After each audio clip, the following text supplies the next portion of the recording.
Đây chẳng phải là tên ăn bám nổi tiếng ở kinh thành sao? Sao thế? Xe hết xăng rồi. Có cần tôi cho cậu 2 đồng ra kia đổ xăng không? Hàn thiếu đường anh. Hàn thiếu gia, đây chính là tên ăn bám mà ngài nói đấy. Cái con xe lừa nát này cùng lắm được 800 đồng, còn chẳng bằng một bữa ăn. Tôi nói cậu không hiểu rồi. Gọi là ăn bám là bởi vì bản thân hắn ta bất tài vô dụng, đến con xe củi đi giao hàng mà còn không mua nổi.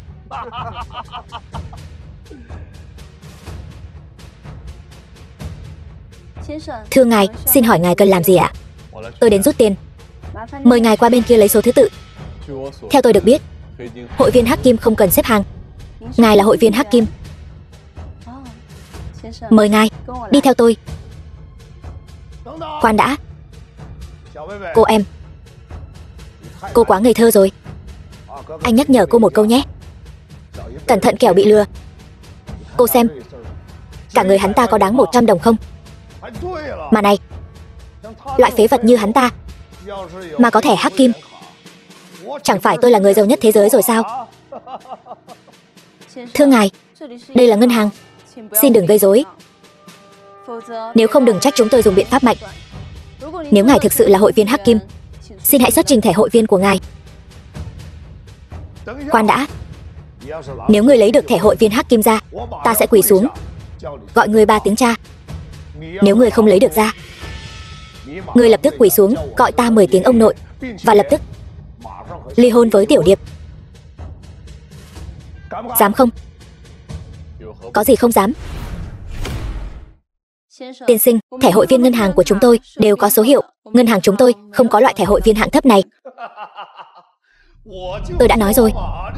Sao cậu lại có thẻ hội viên Hắc Kim?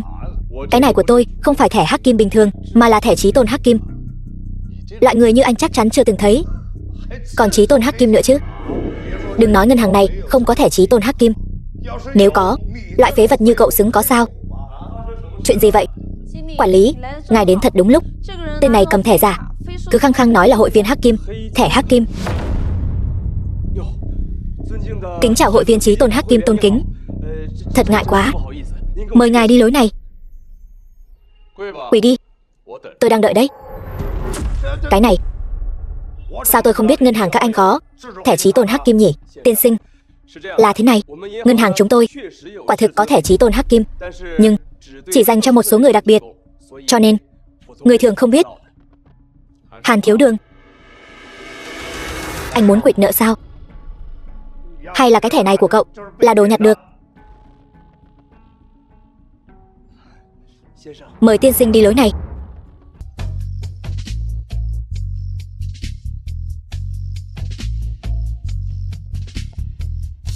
Tiểu Điệp, sao giờ con mới tới? Ba mẹ lo lắm. Em trai sao rồi? Tên súc sinh đó không biết đắc tội với cậu ấm nào. Tiêu phụ, cha của Tiêu Ngữ Điệp, tới giờ người ta vẫn còn giữ nó. Bá phụ, bá mẫu, hai người cứ yên tâm. Ở đất kinh thành này, tôi Hàn thiếu đường vẫn có chút địa vị. Chỉ một cậu ấm thôi, không làm nên sóng gió gì đâu. Làm phiền anh rồi. Thiếu đường, có cậu nói câu này tôi yên tâm rồi. Vân Nhi được cứu rồi. Nhưng mà bá mẫu, tôi có một điều kiện. Điều kiện gì? Sau khi việc xong, Tiểu Điệp phải đi hẹn hò với tôi. Cái này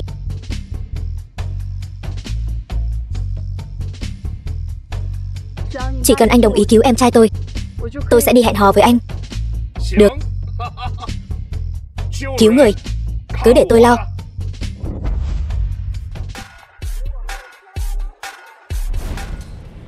Tiêu Vân, Tiêu thiếu gia, Tiêu gia.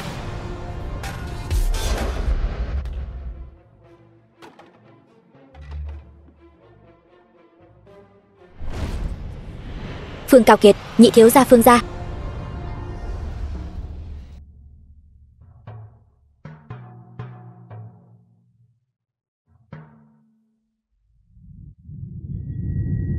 Dừng tay. Ba ơi, mẹ ơi, Nhanh lên, cứu con. Anh là ai? Nói ra sợ anh sợ khiếp. Hàn thiếu gia tập đoàn Hàn Thị, Hàn Thiếu Đường. Anh bạn, còn muốn sống yên ổn ở đây? Tôi khuyên anh mau thả người cho tôi. Tập đoàn Hàn Thị. Đúng vậy, sợ rồi chứ. Người đã từng nghe qua chưa? Từng nghe qua chưa? Chưa. Chưa bao giờ nghe. Đó là bởi vì ngươi ếch ngồi đáy giếng. Thế lực nhà họ Hàn trải rộng khắp kinh thành. Ta e là ngươi có biết cũng không sống nổi đâu. Đại thiếu gia, có nên xử hắn không? Khoan đã, ta muốn xem thử nhà họ Hàn hắn rốt cuộc có bao nhiêu bản lĩnh. Đợi đã. Cái gì? Phương thiếu gia? Chẳng lẽ anh chính là Phương Cao Kiệt? Phương Cao Kiệt hay Phương Thấp Kiệt gì cũng mặc kệ ngươi, có thể hơn được Hàn thiếu gia nhà họ Hàn ta sao? Mù mắt chó ngươi rồi. Đệ nhất thế gia kinh thành, nhị thiếu gia nhà họ Phương. Thiếu gia, cái này vừa rồi thật là lỗ mãng quá. Hàn thiếu gia Hàn Thiếu Đường của tập đoàn Hàn Thị phải không? Tiền tổn thất tinh thần thì tính 1000 vạn thôi. Còn bây giờ hắn không được sống. Còn ngươi, Phương thiếu gia, thật ra tôi với nhà họ Tiêu chẳng có quan hệ gì cả. Cho dù có quan hệ, cho tôi 100 lá gan, tôi cũng không dám làm trái yên đâu. Tiểu Điệp, Tiểu Điệp, Phương Hạo, Tiểu Điệp. Ba, mẹ. Em trai không sao chứ? Sao anh lại tới đây? Ta không phải đã bảo anh đừng tới sao? Anh lo lắng. Anh lo lắng thì có ích gì? Đồ vô dụng, chỉ giỏi gây thêm rắc rối.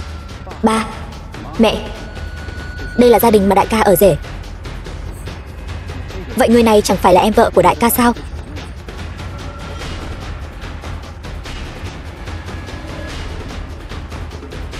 Phương thiếu gia, chúng tôi thật sự không thể nào kiếm được số tiền lớn như vậy. Thân phận chúng tôi thấp hèn, không có tư cách mặc cả với ngài. Người điếc sao? Phương thiếu gia nói muốn mạng của Tiêu Vân. Cả kinh thành này hắn ta không có đường sống. Ngươi nói bậy bạ gì đó?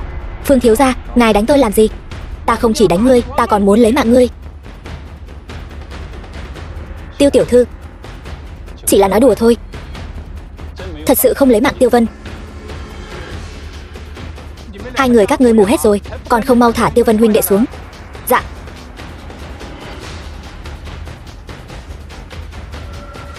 Vân Nhi, cảm ơn.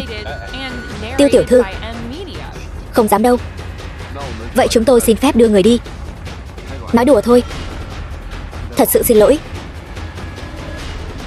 Cảm ơn Phương thiếu gia. Chúng tôi đi trước đây.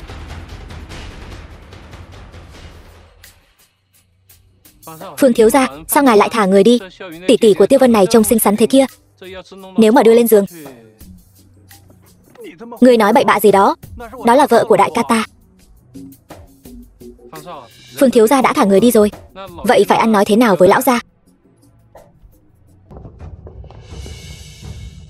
Thiếu Đường, lần này thật sự cảm ơn anh. Tiểu Điệp, chuyện của cô cũng là chuyện của tôi, đừng khách sáo với tôi. Thiếu Đường, Tiêu gia chúng tôi nhớ ơn cậu. Không, tôi làm việc nên làm thôi. Tôi không giống như vài kẻ nhát như thỏ đế. Hàn Thiếu Đường, bớt tự rát vàng lên mặt đi. Tôi rát vàng lên mặt. Thiếu gia Phương Cao Kiệt, nếu không nể mặt Hàn gia chúng tôi thì làm sao thả người đi được? Cậu bớt làm trò hề đi. Phương Hạo, câm mồm. Lúc Vân Nhi gặp chuyện, cậu ở đâu? Giờ Vân Nhi được cứu rồi, cậu chạy đến nhận công. Cậu có biết xấu hổ không hả? Mẹ, bớt nói vài câu đi. Chúng ta đưa em trai đến bệnh viện trước đã. Nhìn cái gì?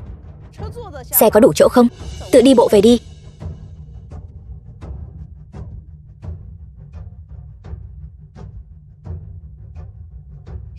Thiếu Đường, phiền anh chở Phương Hạo nhé. Được, hai người đi trước đi. Xe của tôi không chở đồ bỏ đi.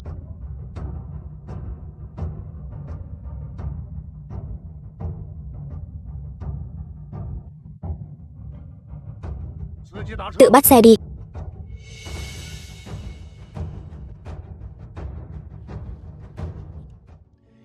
Hôm nay phải tiếp đãi khách cho tốt. Ba. Tiêu Phong, họ hàng Tiêu gia. Sao thế? Cao Viễn Sơn, gia chủ Tiêu gia. Ngay cả tiệc thọ của ta, các con cũng dám đến muộn. Đều tại Phương Hạo. Lúc ra khỏi nhà hắn cứ lề mề, nên chúng con mới bị chậm trễ. Phương Hạo, đồ vô dụng, còn không mau xin lỗi ông nội. Ông nội, xin lỗi ông, đều tại con. Lại là cái đồ vô dụng Phương Hạo này. Trước đó không phải nói ly hôn rồi sao? Sao còn dẫn hắn đến đây? Làm trò hề. Mấy hôm nay bảo Ngữ Điệp nhanh chóng ly hôn đi, kẻo hắn ra ngoài làm mất mặt Tiêu gia chúng ta. Người thừa kế tập đoàn Hàn Thị đến chúc thọ.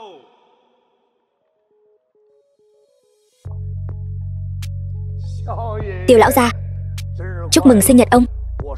Con là Thiếu Đường, là bạn học của Ngữ Điệp. Hàn gia các cậu đến được, ta rất vui. Hàn gia kính tặng một cặp ngọc như ý, một cặp câu đối đời minh. Tiêu lão gia, con đến muộn. Ông đừng trách con. Không trách đâu. Hôm nay sinh nhật ông nội, tâm trạng rất tốt. Hàn thiếu gia, cậu có nguyện vọng gì, ông nội đều đáp ứng cậu. Ông không gạt con chứ? Ông nội gạt cậu khi nào chứ? Ông nội, con chỉ muốn cưới Ngữ Điệp. Hàn thiếu, Ngữ Điệp cô ấy đã lấy chồng rồi, cậu không để tâm sao? Con đương nhiên không để tâm rồi. Con đối với Ngữ Điệp nhất kiến trung tình đó. Ngữ Điệp, cô nghe thấy lời của Hàn thiếu chưa? Mau đi ly hôn với tên phế vật đó đi. Ngữ Điệp, gả cho ta đi.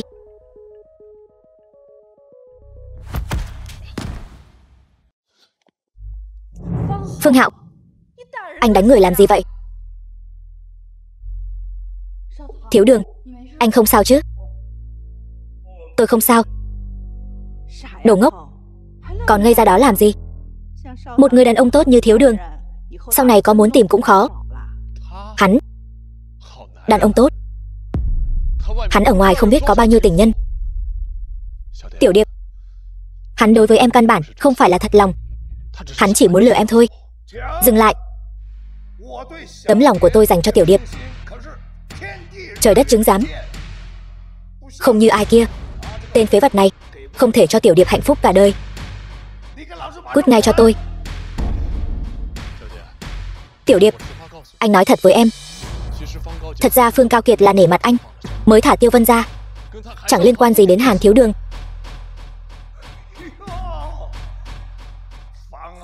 Phương Hạo ơi Phương Hạo, cậu mặt dày đến mức nào mới nói ra được những lời vô liêm sỉ như vậy hả? Phương Hạo, anh đi ra ngoài, tôi không bao giờ muốn gặp lại anh nữa. Tiểu Điệp, anh không lừa em đâu. Anh đã thông báo cho Phương Cao Kiệt rồi, cậu ấy sẽ lập tức dẫn theo gia chủ Phương gia đến chúc thọ ông nội. Phương Hạo, anh đừng giả vờ nữa được không? Tiểu Điệp, anh không có. Cút. Cút. Cút. Tiểu Điệp, kết hôn 5 năm, thiệt thòi cho em rồi. Chúc em hạnh phúc cả đời. Phương Lập Uy, Phương gia kinh thành đến chúc thọ. Mau mau mời vào. Tôi không nghe nhầm chứ? Phương gia tài sản mấy trăm tỷ, thế mà lại đến chúc thọ Gia Gia. Từ bao giờ Gia Gia lại có mặt mũi lớn như vậy? Thiếu Đường, gia chủ Phương gia là do cậu mời đến phải không? Bá phụ, người không biết chuyện này đâu. Tôi với Phương Cao Kiệt có giao tình không hề nông cạn. Đây là ý của tôi.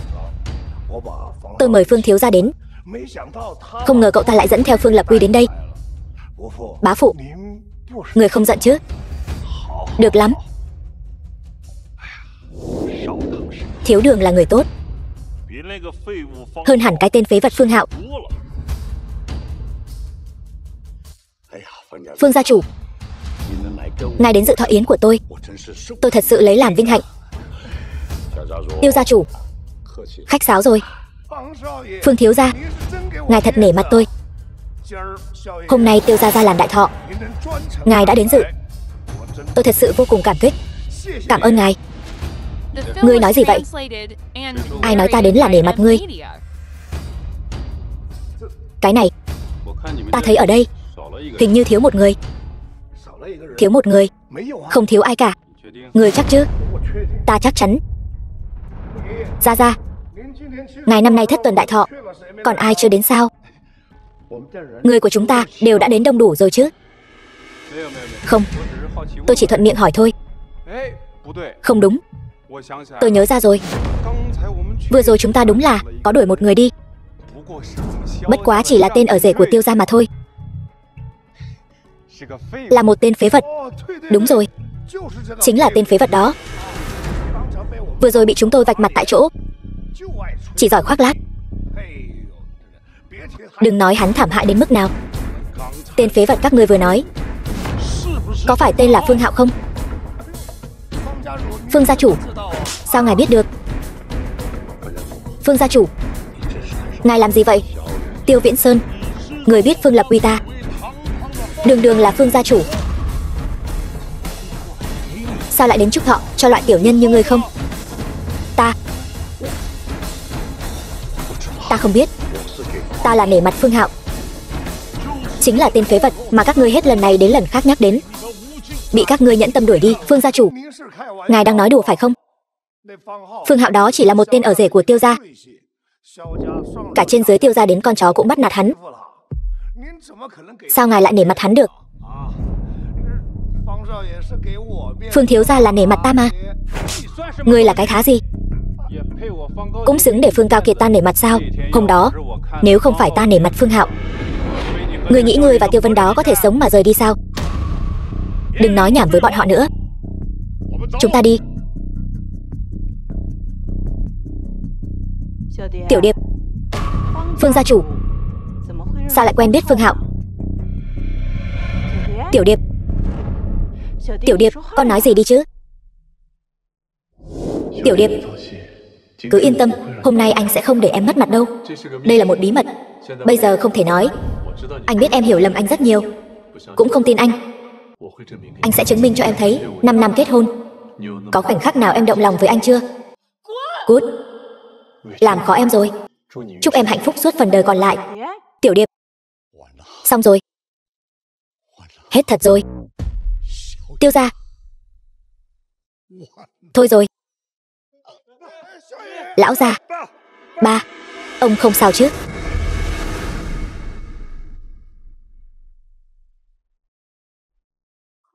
Phương Hạo, anh Phương Hạo. Phương Hạo,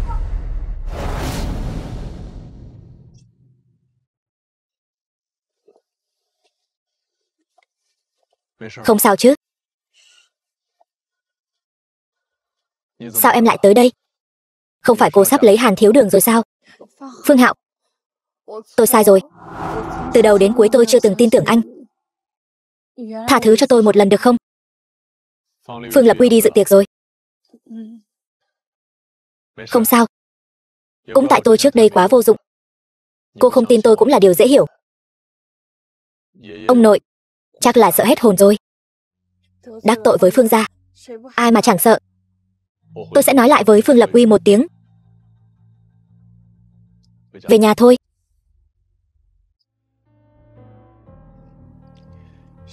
Tiểu Điệp, ta biết chuyện này thực sự là khiến con chịu khổ rồi. Đợi đến khi thành công rồi, chúng ta sẽ nhớ đến công lao của con. Bây giờ Tiêu gia chúng ta gặp khó khăn, tình thế nguy cấp, chỉ có con mới giúp được chúng ta. Tiểu Điệp, 3 ngày sẽ nhanh chóng trôi qua thôi, đừng lo. Phụ nữ mà, ai rồi cũng phải trải qua chuyện này thôi. Nhẫn nhịn một chút là qua thôi. Phương Hạo đâu? Nó chạy đi đâu rồi? Cái thằng ăn cháo đá bát này. Giờ phút quan trọng này, ai biết nó chạy đi đâu. Đừng nhắc đến cái thằng vô dụng Phương Hạo đó nữa. Nhắc đến là tôi bực mình. Đủ rồi. Hôm nay ai lại nhắc đến Phương Hạo tên này? Hôm nay con không đi. Tiểu Điệp, có thể nhìn ra được Hàn Thiếu Đường đối với con si tình một lòng. Chờ chuyện này kết thúc, sau khi con trở về, liền cùng Phương Hạo ly hôn, gả cho Hàn Thiếu Đường đi. Cha bảo con đi ngủ với Triệu Chí Lễ, qua tay lão già bẩn thỉu đó. Cha nghĩ Hàn Thiếu Đường hắn còn cưới con sao? Hai người về đi. 3 ngày sau, con sẽ tự về.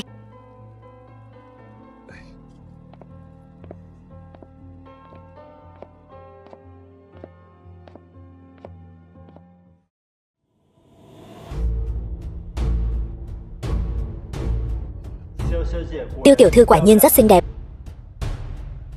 Triệu tổng, ngài trước đó đã nói, chỉ cần tôi đến hầu hạ ngài 3 ngày, ngài sẽ cho Tiêu gia chúng tôi vay 2.000 vạn.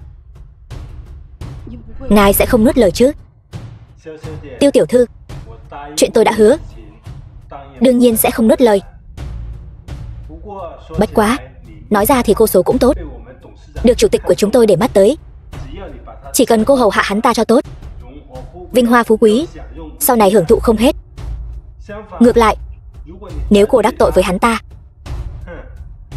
2.000 vạn đó, cô cũng đừng hòng có được.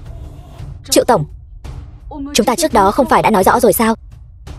Là đến để hầu hạ ngài, sao lại biến thành chủ tịch rồi? Sao nào, cô còn kén chọn hả? Cô thật sự coi mình là cái thá gì vậy? Chủ tịch của chúng tôi, trẻ tuổi tài cao, anh tuấn tiêu soái, hắn ta để mắt tới cô, coi như cô tu mấy kiếp mới có được phúc phần này. Không phải, Triệu tổng, tôi không có ý đó. Vậy thì tốt, đi theo tôi.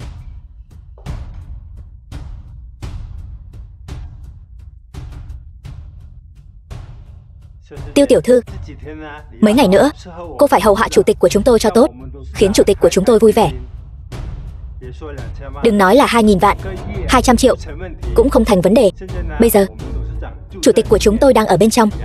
Cô đó phải dùng hết tài nghệ của mình để thỏa mãn hắn ta, biết chưa? Mời. Chủ tịch, tôi đưa người đến cho anh rồi. Ai vậy? Tôi đã dặn dò rồi. Cô ấy nói rất ngưỡng mộ anh, từ rất sớm đã muốn đến gặp anh. Cô ấy bây giờ đang ở ngoài cửa. Tôi đi gọi cô ấy vào. Anh nói rõ ràng xem, anh đưa ai đến? Thưa chủ tịch, bên bộ phận kỹ thuật báo cáo một vấn đề. Nói camera giám sát tầng này hôm nay bị hỏng, phải ngày mai mới sửa được.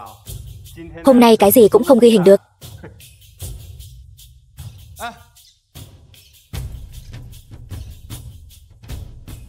Triệu tổng, ông có thể chuyển trước cho chúng tôi 2.000 vạn đó không? Chúng tôi đang cần gấp. Gấp cái gì mà gấp? Tôi là ai? 2.000 vạn của cô, sợ tôi chạy mất chắc. Tối nay cô phục vụ chủ tịch của chúng tôi cho tốt vào, mai tôi sẽ chuyển cho cô. Nếu phục vụ không tốt thì sao? Hậu quả cô tự biết nhé.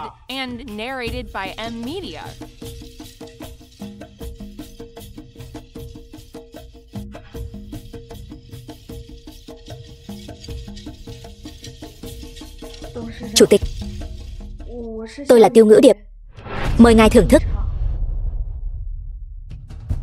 Chủ tịch, tôi có thể qua đó không? Không được qua đây. Tôi không hiểu ý anh lắm. Cô về đi. Chủ tịch, trước đó chúng tôi đã bàn bạc với Triệu tổng rồi, chỉ cần qua đây hầu hạ ngài xong là có thể đồng ý cho chúng tôi vay 2.000 vạn. Ngài là nhân vật lớn cao cao tại thượng, chắc sẽ không nuốt lời chứ? Cô không phải đã kết hôn rồi sao? Chủ tịch, tuy tôi đã kết hôn, nhưng tôi lấy danh dự Tiêu gia chúng tôi ra đảm bảo. Chồng tôi sau khi cưới chưa từng động vào tôi. Tôi vẫn còn trong trắng. Ngài không cần phải chê tôi dơ bẩn. Cô đến hầu hạ tôi, không có chút áy náy nào với chồng cô sao? Không, tôi với anh ta chỉ là vui đùa qua đường. Chúng tôi không có tình cảm.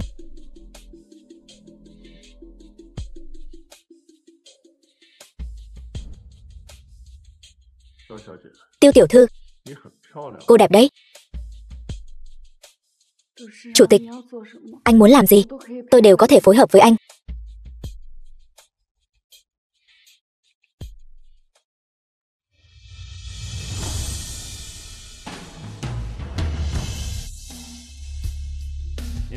Cô đi đi. Tôi không có hứng thú với những người phụ nữ khác. Chủ tịch, tôi thật sự còn trong trắng. Ai lừa anh, người đó sẽ ngỏm không tử tế. Cút. Tôi đã nói là không có hứng thú với cô. Cho tôi một lý do. Cần gì phải cho cô lý do?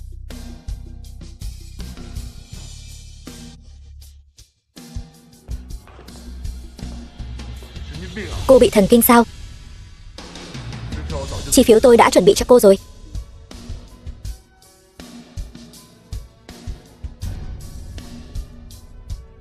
Đây là chi phiếu 2.000 vạn. Đến ngân hàng nào cũng có thể rút được. Không cần viết giấy nợ nữa.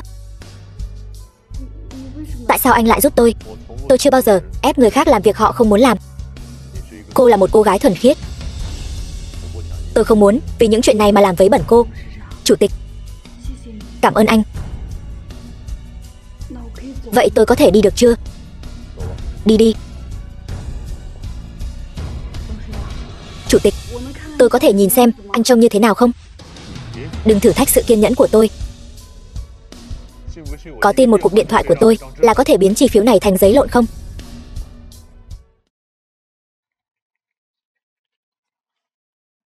Vợ, sắp mưa rồi. Em ngồi đây làm gì? Hôm nay anh lại chạy đi đâu vậy? Thôi được rồi. Em cũng chẳng muốn nghe.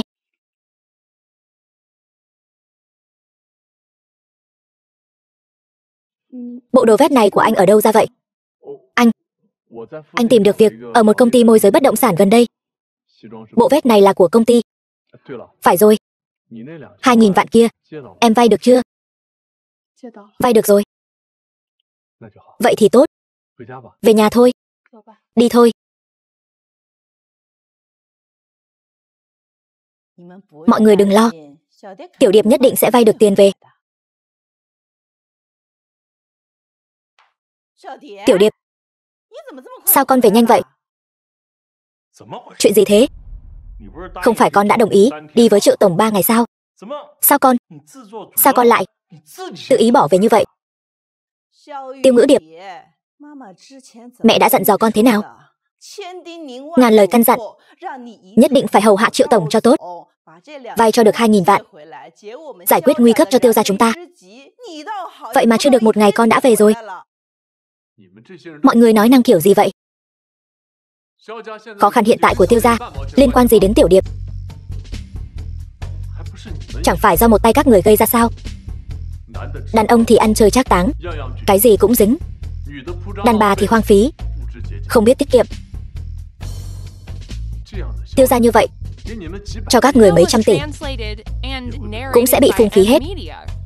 Nếu không phải những năm nay Tiểu Điệp tận tâm với Tiêu gia thì Tiêu gia đã sụp đổ từ lâu rồi. Láo xược, đồ vô dụng. Chuyện Đại Thọ 70 tuổi lần trước tôi còn chưa tính sổ với cậu. Bây giờ thì hay rồi. Dạy đời Tiêu gia chúng tôi không nói sai. Tiêu gia suy bại đến ngày hôm nay liên quan gì đến Tiểu Điệp? Tay ai cũng rủng rỉnh, nhưng lại không muốn bỏ ra. Thậm chí còn muốn Tiểu Điệp hy sinh để duy trì lợi ích của mình. Đều là một lũ ích kỷ. Thật vô lý. Cậu dám hỗn láo với tôi? Quỳ xuống cho tôi. Quỳ xuống. Quỳ xuống. Nghe thấy không? Bảo cậu quỳ xuống đó. Tất cả im miệng cho tôi. Nếu cậu dám động vào Phương Hạo, tôi sẽ xé tấm chi phiếu 2.000 vạn này ngay lập tức. 2.000 vạn. Tiểu Điệp, con, đây là 2.000 vạn mà con đi với Triệu Tổng sao? Chẳng lẽ Triệu Tổng xong việc nhanh vậy sao? Con im miệng. Chị ghê thật. Cho em mượn tờ chi phiếu xem với. Cả đời, em chưa thấy tờ chi phiếu 2.000 vạn bao giờ. Không phải các người nói tôi vong ân bội nghĩa sao? Không phải các người nói tôi không báo đáp Tiêu gia sao? Bây giờ nhớ ra tôi là người Tiêu gia rồi sao? Các người làm gì vậy? Tiểu Điệp, còn biết mẹ mà. Mẹ xưa nay mồm miệng cay nghiệt nhưng lòng dạ lại mềm yếu. Vậy sao? Vậy thì tôi xin lỗi. Tôi đã lừa mọi người. Tôi không vay được 2.000 vạn. Từ nhỏ ông đã rất coi trọng cháu. Ông tin cháu sẽ không làm mọi người thất vọng. Tờ chi phiếu này là 2.000 vạn phải không? Cháu vất vả rồi. Lại đây, cho ông xem nào. Vậy 2.000 vạn này ở đâu ra? Rốt cuộc con có đi cùng Triệu tổng không? Tôi không đi cùng Triệu tổng. Tôi đã lừa mọi người. Tôi hoàn toàn không vay được 2.000 vạn. Cái gì? Vậy giấy nợ đâu? Không có giấy nợ. Xem ra chị thật sự đã thuyết phục được chủ tịch rồi. Phương Hạo, chúng ta đi thôi.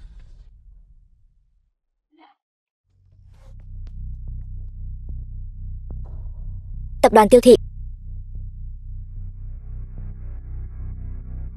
Alo, có chuyện gì vậy? Tiểu Điệp, tối nay em có rảnh không? Hôm nay là sinh nhật anh. Anh đã tổ chức tiệc sinh nhật ở quán hát Kinh Thành. Em có thể đến không? Mọi năm đều là anh cùng em đón sinh nhật. Năm nay em đón sinh nhật cùng anh nhé.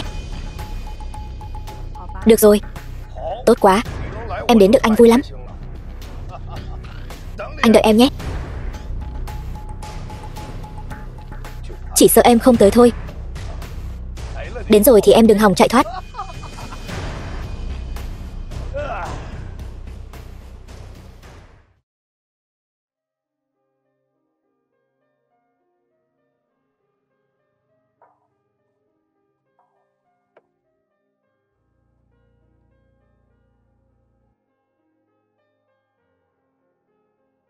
Vợ ơi, em tan làm rồi sao? Phương Hạo, anh làm sao vậy? Em đã nói là đừng đến công ty tìm em rồi mà. Vợ, cưới nhau 5 năm rồi, anh vẫn chưa mời em một bữa tử tế nào. Anh đã đặt chỗ ở nhà hàng Kinh Thành rồi. Cho anh một cơ hội để anh bù đắp cho em nhé. Nhà hàng Kinh Thành? Anh lấy đâu ra nhiều tiền vậy? Thì anh mới đổi sang việc đó. Anh xin ông chủ ứng trước một ít. Mới ngày đầu tiên mà anh đã ứng lương rồi. Anh làm sao vậy? Phương Hạo, anh có thể chín chắn một chút không? Thật ra không phải ứng trước đâu. Là ông chủ thấy anh làm tốt nên thưởng cho anh. Mới ngày đầu đi làm, ông chủ đã thưởng cho anh mấy ngàn rồi. Phương Hạo, anh là đồ ngốc. Anh coi tất cả đều là đồ ngốc sao? Tiểu Điệp, thôi được rồi. Em cũng không muốn nghe anh giải thích nữa. Hôm nay em phải đi dự sinh nhật của Hàn Thiếu Đường. Không có thời gian ăn cơm với anh. Hắn ta luôn để ý đến em. Lần trước, ở tiệc mừng thọ 70 tuổi của ông nội bị mất mặt. Với tính cách của hắn ta, chắc chắn sẽ ghi hận trong lòng. Anh thấy đây là một cái bẫy, tốt nhất là em đừng đi. Phương Hạo, anh thật sự càng ngày càng khiến em thấy ghê tởm. Hàn Thiếu Đường là bạn của em còn không biết hắn ta là người thế nào sao? Tiểu Điệp,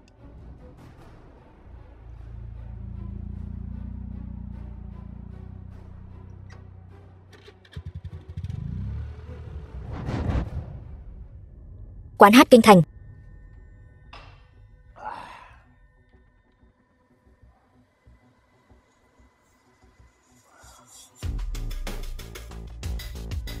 Tiểu Điệp, sao chỉ có mình em vậy?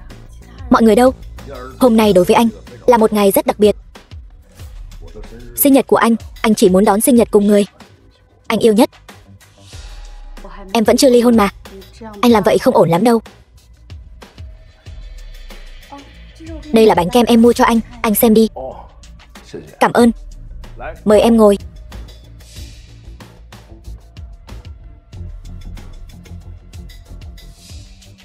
Hát một bài đi. Em không thích hát lắm. Uống chút rượu đi, xin lỗi anh. Hôm nay em lái xe đến nên không thể uống rượu. Vậy chúng ta uống nước ngọt nhé. Anh đi lấy nhé. Vâng.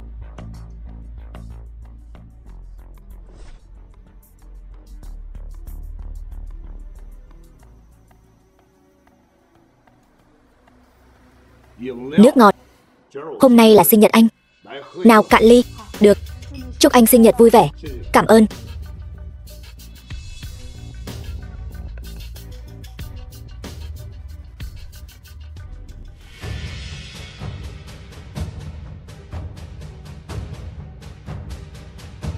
Thiếu Đường.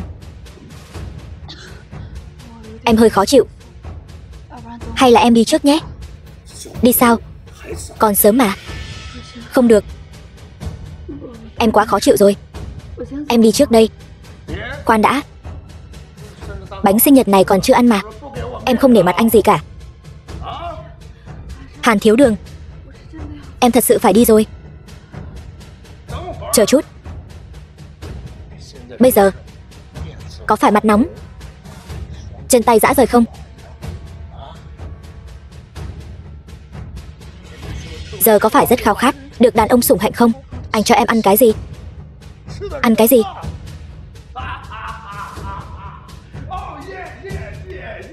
Thuốc phát tác rồi. Em thông minh như vậy, chẳng lẽ em không biết anh cho em ăn là cái gì sao? Còn cần anh giải thích sao?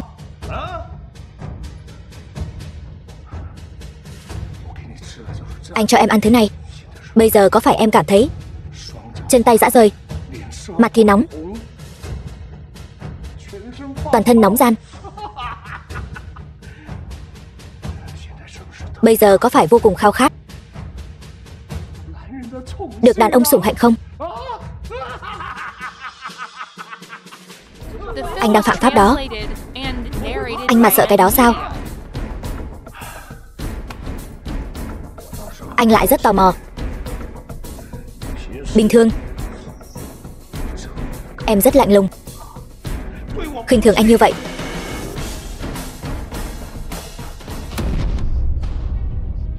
Ai?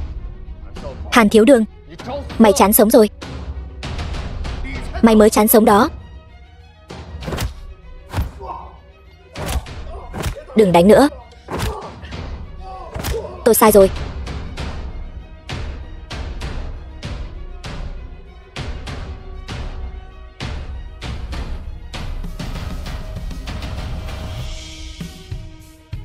Tiểu Điệp. Tiểu Điệp.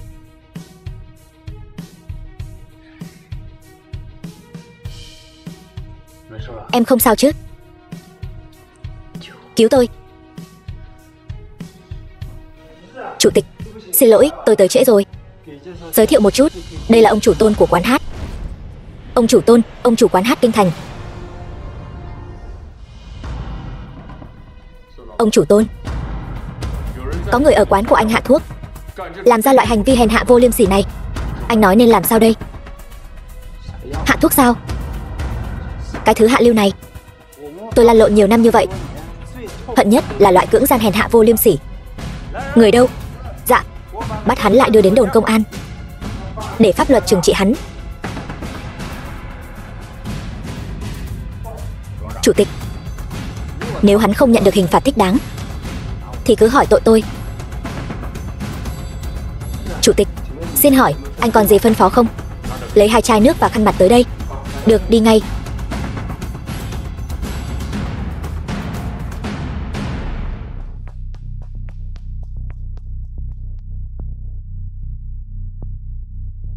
Cô tỉnh rồi. Chủ tịch, thuốc vẫn chưa hết đâu. Tôi sẽ cho người đưa cô đến bệnh viện. Tôi còn việc, tôi đi trước đây. Khoan đã.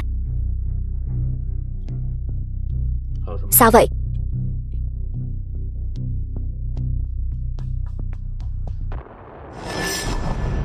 Cái này tôi xin được ở chùa. Bảo vệ bình an. Sau này cô cẩn thận một chút. Xã hội hiểm ác, trên thế giới này có rất nhiều kẻ xấu, không phải lúc nào cũng có người cứu cô đâu. Lần sau tôi sẽ không như vậy nữa. Anh có thể ở lại với tôi một lát không? Gọi điện cho chồng cô đến đây đi.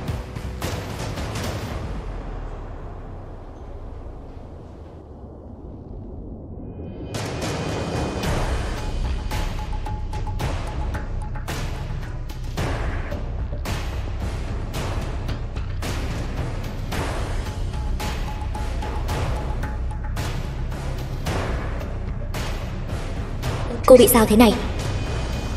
Người ta là chủ tịch cao cao tại thượng, chẳng lẽ thật sự để ý đến cô sao? Hơn nữa, Tiêu Ngữ Điệp, cô là gái đã có chồng, phải giữ đạo làm vợ. Alo, Vận Huệ, cậu có thể đến đón tớ được không? Chuyện hơi phức tạp, cậu đến đây rồi nói sau. Đúng rồi, mang cho tớ một bộ quần áo nữa nhé. Tiểu Điệp, cậu đi hẹn hò với anh chàng đẹp trai nào thế? Làm gì mà bày vậy chứ? Hẹn hò gì chứ? Tớ suýt bị. Suýt bị gì? Không có gì. Nhưng mà may mà có chủ tịch Phương Viên Ảnh Thị xuất hiện, nếu không thì tớ tiêu đời rồi. Nhìn cái bộ dạng của cậu kia, chẳng lẽ là thích chủ tịch Phương Viên Ảnh Thị rồi hả? Cậu ra ngoài trước đi, tớ muốn thay đồ. Thôi được rồi. Tiểu Điệp, cậu có biết chủ tịch Phương Viên Ảnh Thị là ai không? Tớ không biết. Nhưng mà tớ cảm thấy hình như anh ấy có ý với tớ. Thôi đi, người ta là chủ tịch Phương Viên Ảnh Thị đó, tài sản mấy chục tỷ, sao có thể thích cậu được? Hơn nữa, ông chủ công ty giải trí như anh ta không biết đã ngủ với bao nhiêu phụ nữ rồi. Tớ cảm giác anh ấy không phải loại người đó. Cảm giác của cậu có chuẩn không? Chỉ là tình đơn phương thôi. Có mấy người đàn ông có tiền mà không lăng nhăng chứ? Không nói đâu xa, cứ nói Phương Hạo nhà cậu đi. Nếu anh ta có tiền, không biết sẽ lăng nhăng đến mức nào. Phương Hạo? Chắc không đâu. Sao lại không? Tớ nói cho cậu biết, bữa trước tớ đến nhà cậu, anh ta cứ nhìn chằm chằm vào ngực tớ. Phương Hạo, cái tên đáng ghê tởm. Nhưng mà tớ thấy chủ tịch Phương Viên Ảnh Thị chắc không phải loại người đó đâu. Anh ta chỉ đang muốn chinh phục cậu thôi. Khi cậu thật sự yêu anh ta rồi, anh ta sẽ đá cậu. Xem bộ dạng đau khổ của cậu. Thật sự là như vậy sao?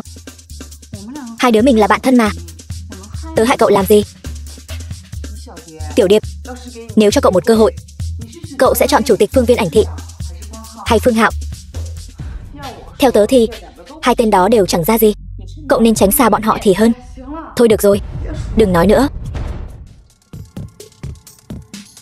Tra xem 1.000 vạn này chuyển vào tài khoản của ai, không phải sẽ rõ sao? Lẽ nào anh ta biết mình gặp chuyện rồi? Kêu địa chủ, cướp địa chủ ta cũng cướp. Ta lại cướp, nghĩ kỹ rồi. Gấp 24 lần, cần ngươi quản chắc. Bổn thiếu gia thua sao được?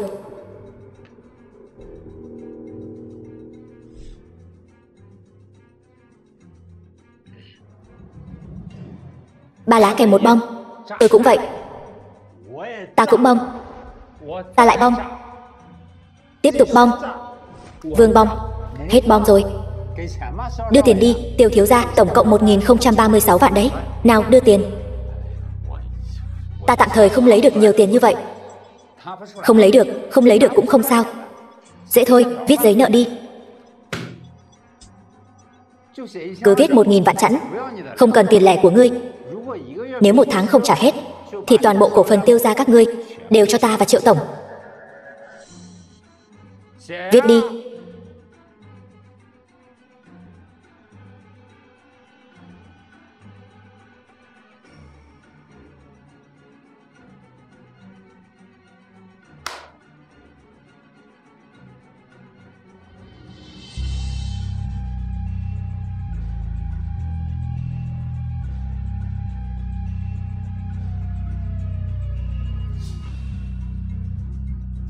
Được, biết rồi.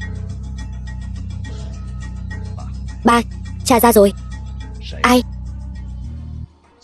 Tiền chuyển vào tài khoản của ông chủ Tôn. Ông chủ Tôn. Tiêu Vân. Đến lúc này rồi, cậu còn không đứng dậy nhận. Phương Hạo. Tên phế vật ở rể. Cậu chán sống rồi phải không? Đổ oan lên đầu con trai tôi. Phương Hạo, cậu bị bệnh phải không? Cậu không gây phiền phức cho Tiêu gia chúng ta. Cậu thấy khó chịu trong lòng phải không? Tôi không nói oan cho cậu ta. 1.000 vạn này chính là do cậu ta biển thủ.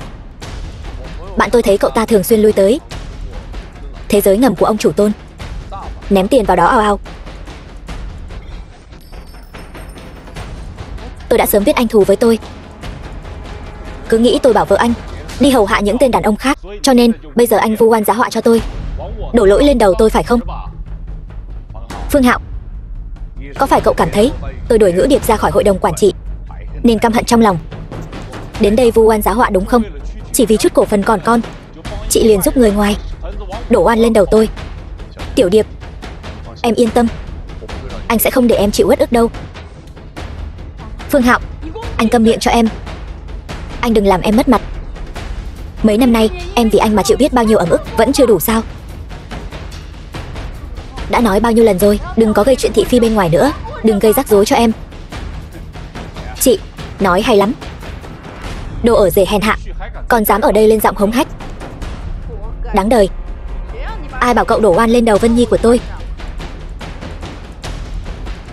Náo nhiệt ghê.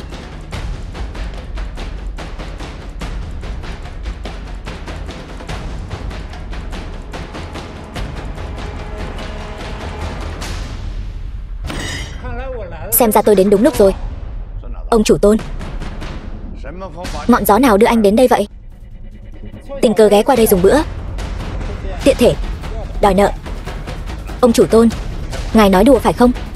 Tiêu gia chúng tôi và anh từ trước đến nay chưa từng có giao dịch làm ăn, sao lại nợ anh được? Thằng cháu ngoan của ông nợ tôi một khoản tiền đã quá hạn 2 ngày rồi.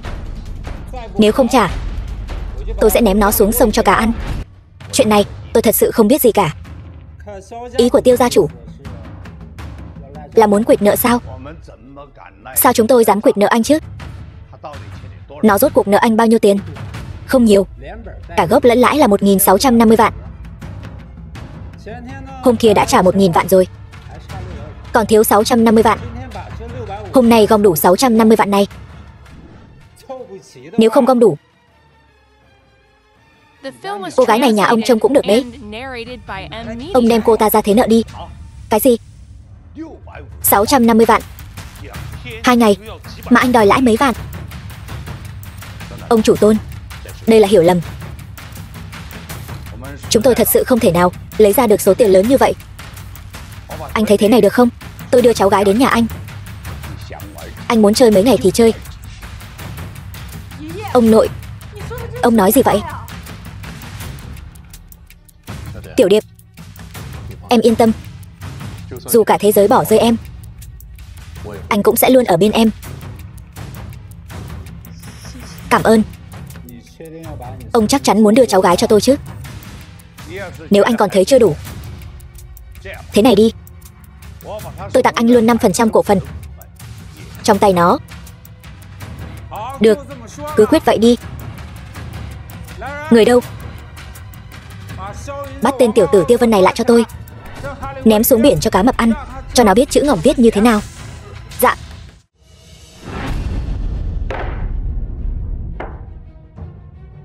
Tiêu thiếu gia, lâu rồi không gặp, gan cũng không nhỏ nhỉ, nợ tiền tôi mà không nghe máy. Ông chủ Tôn, hiểu lầm, tất cả đều là hiểu lầm. Điện thoại tôi bị hỏng. Sao mà, tôi dám không nghe điện thoại của anh chứ, bớt nói nhảm. Hôm nay trả 650 vạn cho tôi, nếu không tôi không tha cho cậu đâu. Tôi không thể lấy ra số tiền lớn như vậy ngay được. Vậy đi, anh cho tôi khất thêm 2 ngày nữa. 2 ngày, Tiêu gia chúng tôi nhất định sẽ gom đủ 650 vạn trả cho anh. Cậu tưởng tôi ngu sao? Ông nội cậu đã đem chị cậu cho tôi rồi, lấy đâu ra tiền cho cậu nữa? Nói dối không chớp mắt, ném xuống biển cho cá mập ăn. Ông nội cứu cháu. Ông nội cháu vẫn muốn sống. Ông nội, ông chủ Tôn, hãy tha cho con trai tôi. Tiền chúng tôi nhất định sẽ trả cho anh. Giờ mới nghĩ đến chuyện trả nợ. Xin lỗi. Tôi ghét nhất những kẻ trọng nam khinh nữ. Tôi không cần 650 vạn này.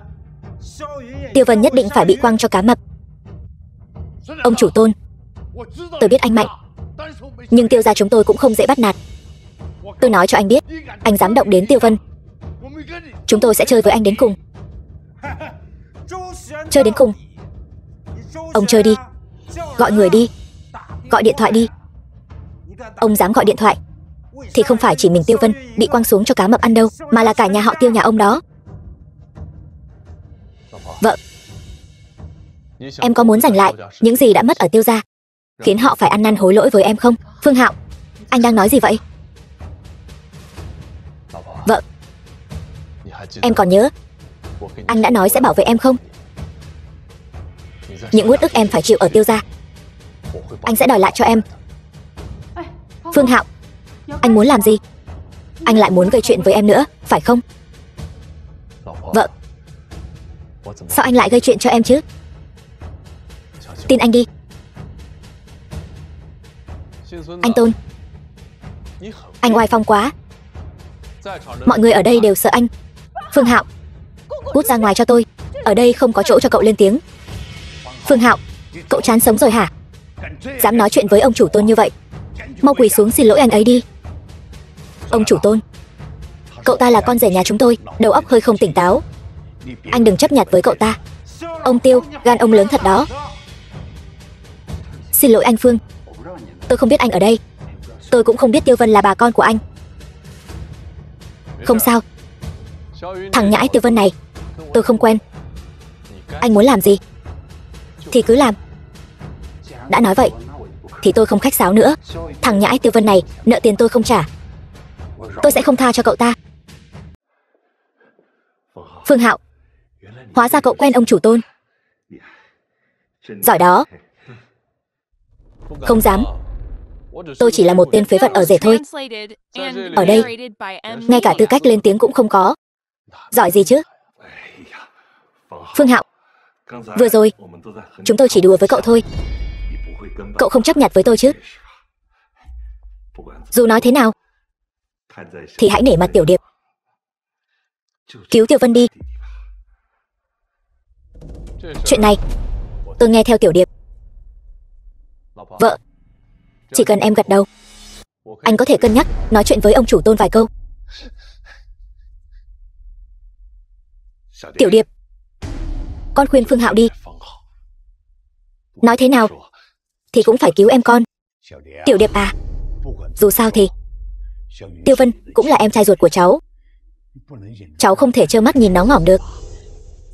Giờ mới nhớ ra tôi là người Tiêu gia. Vừa nãy giao tôi cho ông chủ Tôn, có nghĩ tôi là người Tiêu gia không? Tiểu Điệp, tước đoạt cổ phần của cháu, đuổi cháu ra khỏi hội đồng quản trị là do ông sai. Cháu đừng chấp nhặt với ông nội được không? Tiểu Điệp, con đừng giận nữa. Con cứu em con đi, Tiểu Điệp. Phương Hạo, hay là cứu em ấy lần nữa đi. Ông chủ Tôn, nể mặt tôi, tha cho Tiêu Vân một mạng. Tiền cậu ta nợ anh, bỏ tiền lãi đi. Hôm nay coi như cậu may. Các anh em, đi.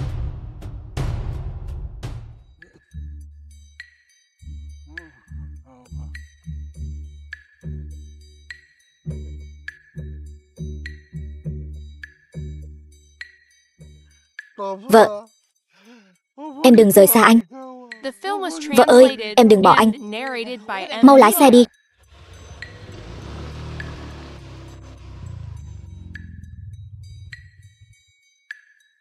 Phương Hạo, khéo ghê. Sao anh lại ở đây? Đây chính là duyên phận. Châu Vận Huệ. Phải, là em. Có bất ngờ không? Tôi phải về nhà. Tôi cũng muốn về nhà. Hay là anh chở tôi một đoạn đi. Vợ ơi. Hèn chi em bảo anh đi trước. Thì ra là để đi xe tên nghèo rớt mồng tơi này. Tên họ Tả kia, tôi cảnh cáo anh, đừng gọi tôi là vợ nữa. Tôi ly hôn với anh rồi. Vậy nên, em mới câu dẫn tên này phải không? Tên này có gì tốt chứ? Trên người toàn đồ chợ, hàng nhái. Còn nghèo hơn ông chú hai ở quê. Phương Hạo, chúng ta đi thôi. Được. Anh Tạ, tôi với Châu Vận Huệ không có quan hệ gì. Anh hiểu lầm rồi.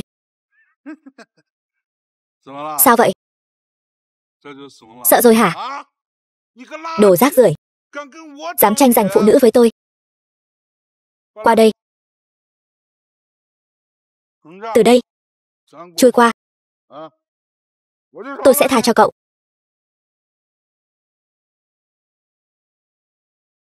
Tên họ Tả kia, anh đừng làm loạn. Anh sẽ hối hận đó. Hối hận? Trong từ điển của tôi không có hai chữ hối hận. Anh em, lên cho tôi.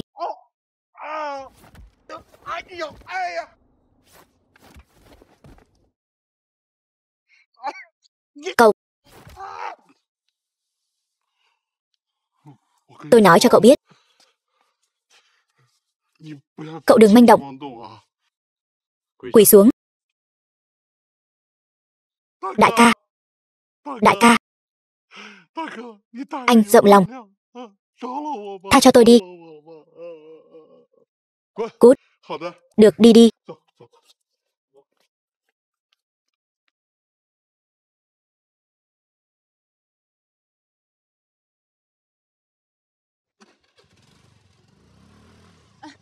Phương Hạo. Phương Hạo, chờ tôi với. Phương Hạo, anh lái chậm thôi. Phương Hạo.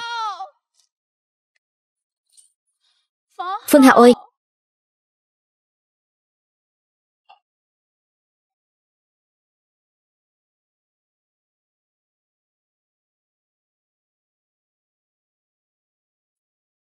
Còn chuyện gì nữa? Có chuyện. Tôi đang bị thương. Ai bảo cô đuổi theo tôi? Không phải anh vừa cứu tôi. Tôi muốn cảm ơn anh sao? Bỏ cái trò đó đi. Đừng tưởng tôi không biết cô đang giở trò gì. Nếu không phải nể mặt Tiểu Điệp thì tôi đã đuổi cô ra khỏi Phương Viên Ảnh Thị rồi. Phương Hạo, anh hiểu lầm tôi rồi. Tôi thật sự thích anh. Thật ra đều là do ảnh hưởng của Tiểu Điệp. Đưa tôi về nhà đi. Bây giờ tôi không đứng dậy được. Vậy đi, gọi điện cho người nhà cô, bảo họ đến đón. Tôi không. Trước khi họ đến, tôi không đi đâu cả. Người nhà tôi đã ra nước ngoài từ lâu rồi. Họ không quan tâm đến tôi. Vậy gọi bạn bè cô đến. Bạn bè? Từ khi nhà tôi sa sút, đâu còn bạn bè nữa. Phương Hạo, anh đưa tôi về đi. Tôi thật sự không đứng dậy được. Không có lần sau đâu đó.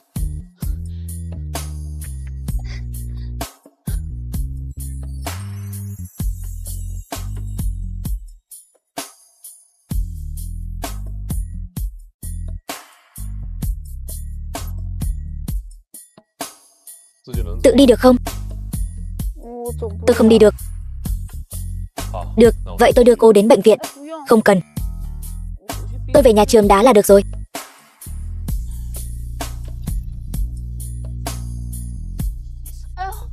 Không được rồi.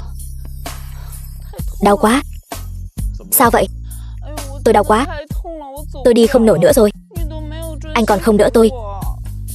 Làm như tôi là ôn thần vậy. Tôi đau quá. Đi không nổi nữa rồi. Vậy thì cô vịn vai tôi, nhảy lò cò một chân về. Dù sao cũng không xa. Tôi đã ra nông nỗi này rồi. Anh còn. Thôi, anh về đi. Cô làm gì vậy?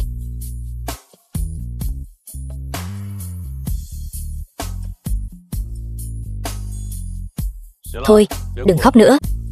Tôi đưa cô lên. Không cần anh lo cho tôi. Được thôi. Vậy cô ở đây một mình cả đêm đi.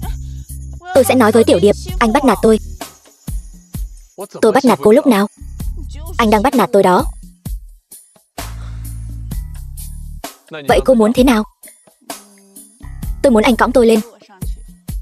Châu Vận Huệ, cô đừng có quá đáng. Tôi quá đáng đâu. Tôi té thành ra thế này rồi. Anh nhìn này, chân sưng hết cả lên rồi. Được, tôi cõng cô lên.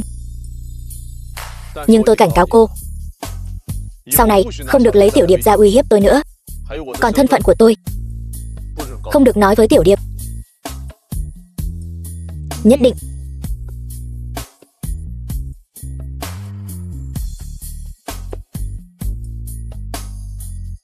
Anh Phương, anh biết không, hồi nhỏ anh họ tôi thường cõng tôi như vậy. Mùi trên người anh ấy rất giống anh.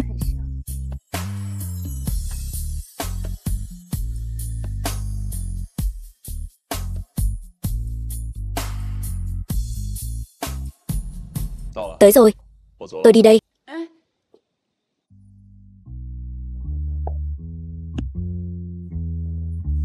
Phương Hạo, đã đến đây rồi thì anh vào ngồi một lát đi.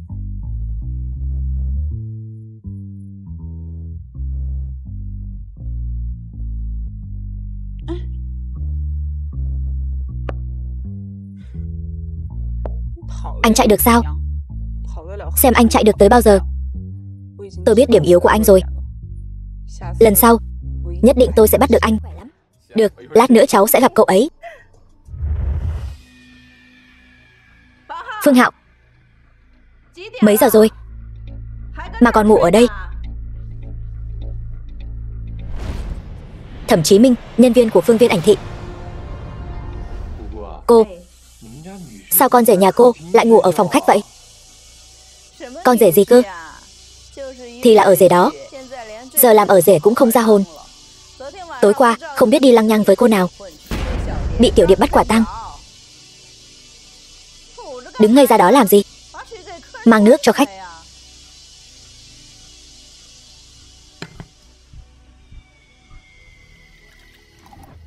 Chí Minh, cô nghe ba mẹ cháu nói cháu đang làm ở Phương Viên Ảnh Thị. Cô biết nhanh thật đấy. Đương nhiên. Cháu có nghe nói cái công ty Phương Viên Ảnh Thị này gần đây cổ phiếu tăng vùn vụt. Giờ giá trị thị trường lên tới 50 tỷ rồi đấy. Đúng rồi. Thế cháu làm gì ở công ty? Lương năm bao nhiêu? Cũng chỉ là trưởng phòng nhỏ thôi. Lương năm à, không nhiều, vài triệu. Cháu nói cho cô biết, giám đốc của chúng cháu nói dạo này cháu làm tốt, hết quý này sẽ thăng chức tăng lương cho cháu. Thật sao? Vậy thì tốt quá. Lại đây, uống nước đi. Phương Hạo, hiện đang làm gì rồi? Cháu không nói thì thôi, vừa nói tới là cô bực mình. Ở rể 5 năm rồi, ngày nào cũng rong chơi lêu lổng. Mẹ nói bậy bạ gì thế?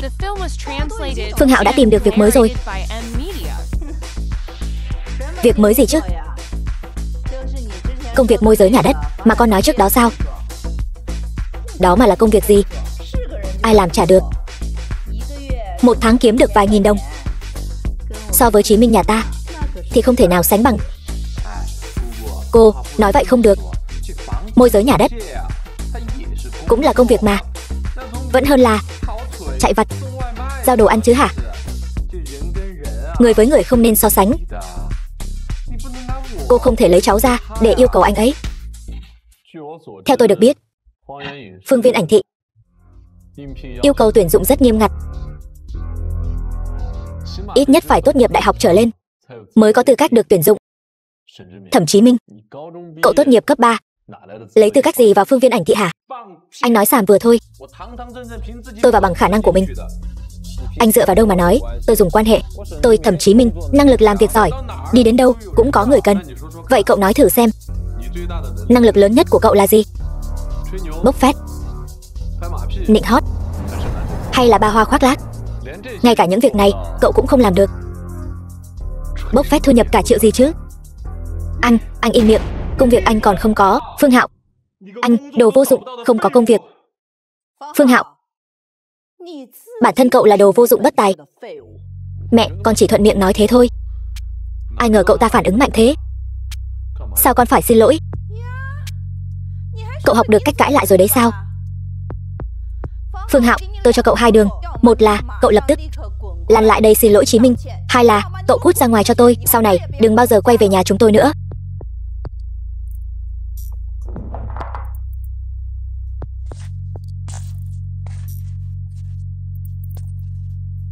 Xin lỗi. Xin lỗi kiểu gì vậy hả? Chẳng có chút thành ý nào cả. Nói to lên. Chưa ăn cơm sao? Xin lỗi cậu. Thôi, không chấp nhặt với loại tiểu nhân như anh. Anh biết phương viên ảnh thị trị giá bao nhiêu không? 50 tỷ. Đổi ra tiền mặt, cả căn phòng này cũng không chứa hết. Chứ gì nữa. Tài sản nhà họ Tiêu chúng ta cộng lại cũng chỉ vài chục triệu. Có khoa trương vậy không? Tôi nghe nói mấy hôm trước chủ tịch mới đã bỏ ra 25 tỷ mua lại phương viên ảnh thị. Anh hiểu phương viên ảnh thị bằng tôi không? Anh, một tên môi giới nhà đất, anh biết cái gì? Phương viên ảnh thị là công ty điện ảnh lớn nhất kinh thành. Quy mô đồ sộ. Anh tưởng 25 tỷ là mua được sao? Anh nằm mơ sao? Phương Hạo, cậu không nói, cũng không ai bảo cậu câm. Chuyện của Chí Minh, phương viên ảnh thị, cậu xen mồm vào làm gì, cậu hiểu sao? Phương viên ảnh thị của chúng tôi mới có một vị chủ tịch mới. Vị chủ tịch đó phong thái tao nhã, khí chất hiên ngang, là một nhân tài. Hôm trước tôi còn ăn cơm với anh ấy. Cậu chắc là cậu đã ăn cơm với chủ tịch phương viên ảnh thị. Phải, tôi còn trò chuyện với anh ấy rất lâu. Vậy cậu còn nhớ chủ tịch phương viên ảnh thị trông như thế nào không? Anh ấy trông rất đẹp trai, là một nhân tài, phong thái tao nhã, rất uy nghiêm. Anh ấy đẹp trai hơn mấy nam minh tinh giới giải trí nhiều. Nếu anh ấy mà ra mắt thì chắc chắn là chồng quốc dân. Quả nhiên đúng như mình nghĩ. Ngữ Điệp, không phải cô có ý với chủ tịch của chúng tôi đấy chứ? Không có đâu. Ngữ Điệp, tôi nói cho cô biết, tôi khuyên cô nên từ bỏ ý định này đi.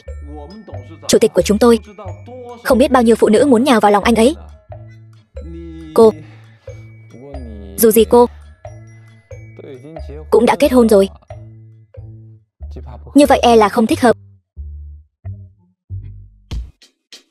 Mau đi điều tra nhân viên dựa vào quan hệ, không được bỏ sót ai. Vâng thưa ông chủ. Chí Minh à, cô nhờ cháu một việc được không? Cháu xem trang rể này của cô cả ngày ở nhà rảnh rỗi. Hay là cháu tìm cho nó một công việc ở phương viên ảnh thị đi. Cô yên tâm, chuyện này cháu sẽ cố gắng hết sức. Nhưng phương viên ảnh thị cũng là công ty lớn, nội quy rất nghiêm ngặt. Cô xem đến lúc đó. Phương Hạo, cậu có nghe thấy không? Chí Minh đồng ý tìm việc cho cậu rồi đấy. Cậu còn không mau cảm ơn người ta đi. Dạ cô, con nghe máy một lát. Alo, người anh em. 20 vạn đó tôi trả lại cho cậu đó. Ngày mai cậu không cần đến công ty làm việc nữa. Nhưng mà, chủ tịch, tôi đã chính thức vào làm rồi mà. Hơn nữa, anh đã hứa với tôi là tôi có thể làm việc ở phương viên ảnh thị mãi mà. Đây là ý của cấp trên, muốn nghiêm tra quan hệ họ hàng.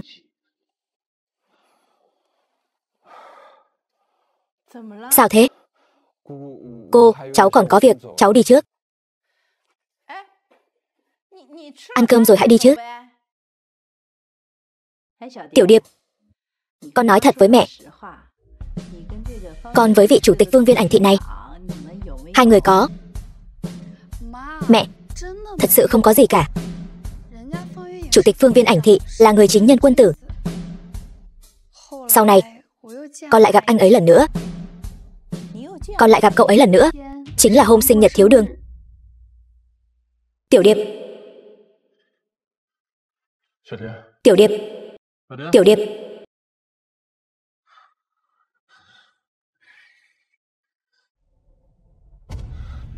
Không sao chứ? Con luôn cảm thấy hình như anh ấy quen con. Vậy là đúng rồi. Con thử nghĩ xem, vị chủ tịch này nhất định là có ý với con.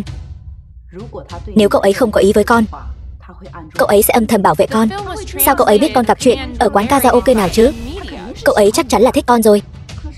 Nhưng anh ấy đã nói rõ ràng rồi, anh ta không thích phụ nữ đã có chồng. Đàn ông đôi khi cứ nói một đằng làm một nẻo. Vị chủ tịch này lẽ nào thích vợ người ta không nhỉ? Hay là con với Phương Hạo đừng ly hôn vội, con cứ dùng thân phận vợ người ta mà tiếp cận cậu ấy. Mẹ đang nói cái gì vậy? Mẹ làm con mất mặt quá. Con đi trước đây. Con có ngốc không vậy? Con với nó vốn chỉ là phu thê trên danh nghĩa. Con cần gì phải giữ mình vì cậu ta chứ? Nếu con có thể bám được vào chủ tịch Phương Viên Ảnh Thị thì Tiêu gia chúng ta sẽ được cứu đó.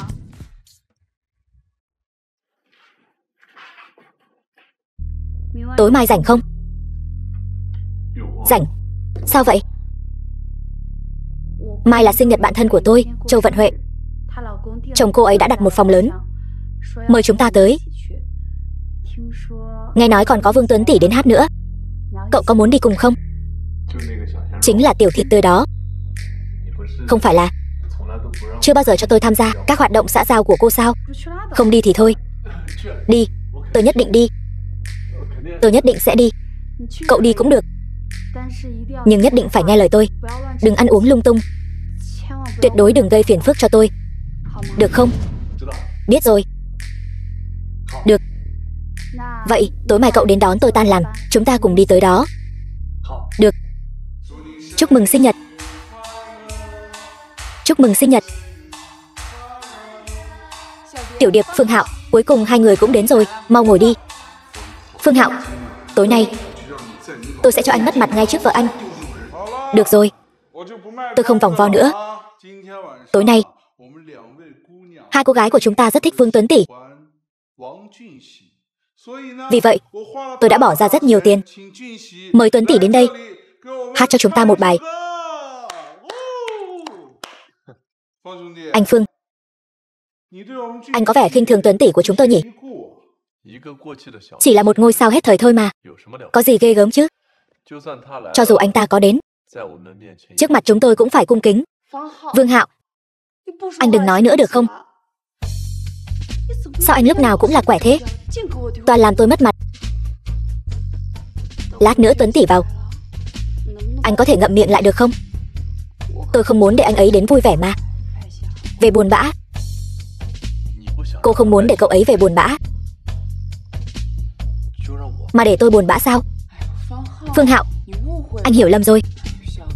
Tiểu Điệp, em cũng nóng vội quá. Phương Hạo nhà chúng ta vẫn rất ưu tú. Em xem, cho dù Vương Tuấn Tỷ có đến, chẳng phải vẫn phải chắp tay khen ngợi anh ấy sao? Thôi, không nói nữa. Vở kịch hay bắt đầu. Đẹp trai quá đi mất. Theo tôi, tay trái tay phải một động tác chậm. Tay phải tay trái động tác chậm phát lại. Bài hát này, cảm ơn. Cảm ơn rất nhiều. Hôm nay anh có thể đến hát cho chúng tôi, thật sự là vinh hạnh của chúng tôi. Tôi giới thiệu cho anh một người. Cái người này là một chàng rể. Rồi sao nữa? Anh ta nói anh chỉ là một ngôi sao hết thời. Rồi nói nếu anh đến cũng phải cung kính. Chính là vị này. Đùa thôi. Người này là đồ thần kinh. Không cần quan tâm đến anh ta. Chị Lý, phải làm sao đây? Còn làm sao được nữa? Đã gặp rồi, phải qua chào hỏi người ta một tiếng. Đi. Chủ tịch, chuyện lần trước là chúng tôi không đúng. Tôi có mắt như mù, đắc tội với anh, mong anh rộng lượng, tha cho chúng tôi một con đường sống. Gọi tôi là anh Phương. Anh Phương, chuyện lần trước là tôi làm không đúng. Chúng tôi không nên đắc tội với anh. Mong anh rộng lượng, tha cho chúng tôi một lần. Hát hay lắm, cứ hát tiếp đi. Anh tha thứ cho tôi rồi sao?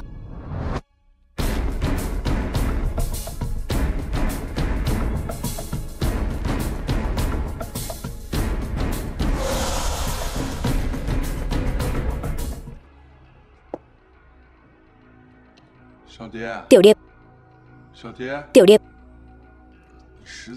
cậu thật sự quá đáng lắm. Chồng cậu lợi hại như vậy, cũng không báo trước với bọn tôi một tiếng.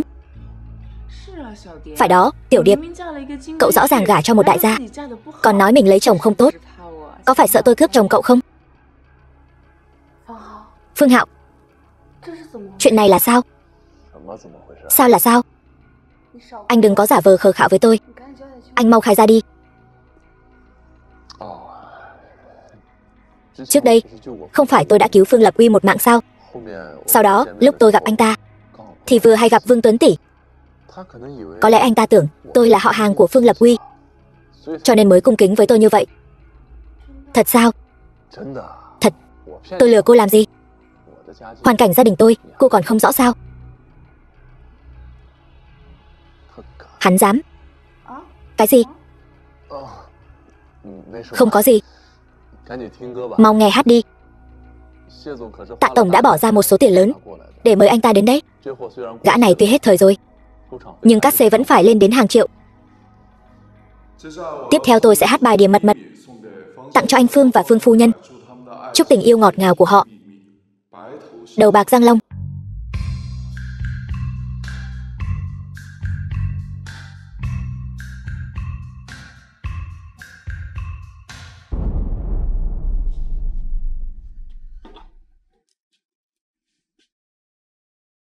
Alo, Long ca, mấy anh em đã bố trí xong chưa? Được. Vậy thì tôi yên tâm rồi.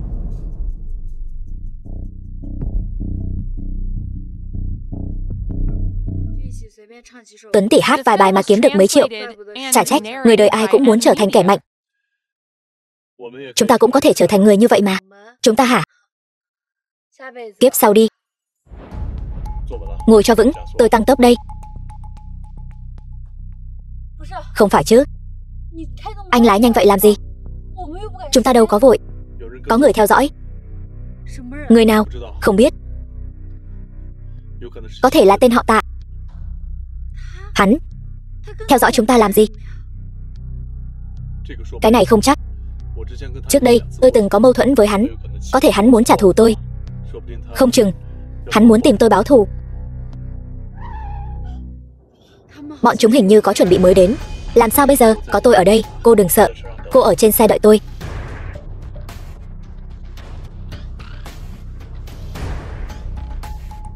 Tên họ Tạ kia, ra đây. Nói gì vậy? Chúng tôi không quen hắn ta. Tên họ Tạ kia, ra đây. Tôi biết là anh. Anh cũng khá thông minh đấy. Đoán được ra tôi. Tối nay, ngươi và vợ ngươi khó mà thoát được. Ngươi sẽ tận mắt chứng kiến ta và ta làm chuyện đó ngay trước mặt ngươi. Tên họ Tạ kia, ngươi không sợ ta nói cho vợ ngươi sao? Vợ? Ta ly hôn với ta từ lâu rồi. Nếu không ta có thể bỏ ra 100 vạn mời tên tiểu thịt tươi đó dụ các ngươi đến đây sao? 100 vạn đó, tiền tươi thóc thật. Để đối phó với ta, người bất chấp thủ đoạn. Anh em, đừng nói nhảm với hắn nữa. Lên cho ta. Khoan đã. Sao? Sợ rồi hả? Rốt cuộc ngươi muốn làm gì? Ta không muốn làm gì cả. Ta chỉ muốn ngươi quỳ xuống đây gọi ta 10 tiếng ông nội. Chuyện này coi như xong. Ngươi và Châu Vận Huệ dù sao cũng từng là phu thê, sao có thể làm chuyện như vậy chứ? Vợ chồng thì sao? Ta nói cho ngươi biết, hôm nay chuyện này, hắn quỳ xuống gọi ông nội. Nếu không, ta sẽ lấy mạng hắn.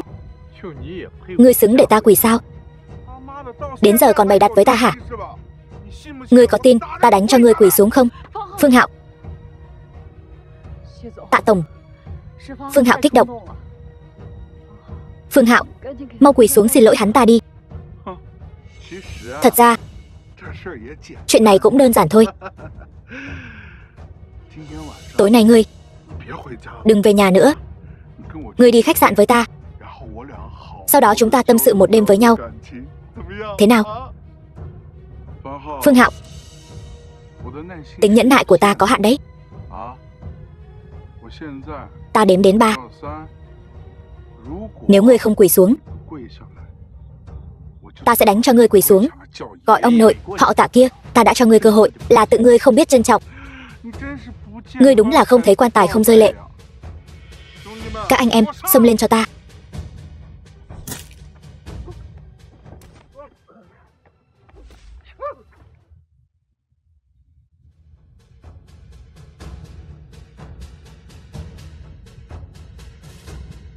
Tiếp tục không? Còn tiếp tục không?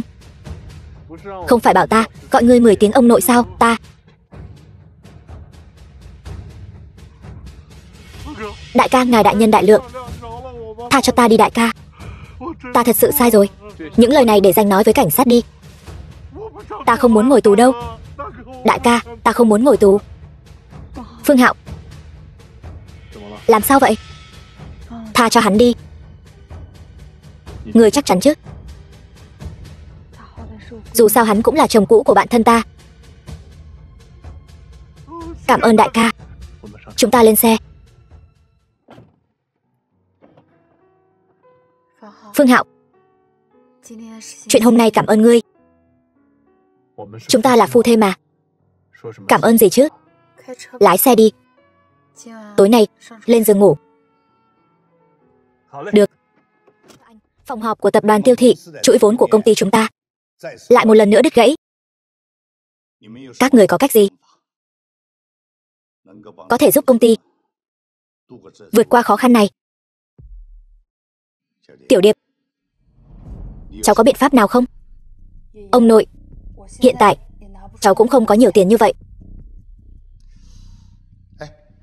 Tiểu Điệp, không phải cháu có giao tình với chủ tịch Phương Viên Ảnh Thị sao?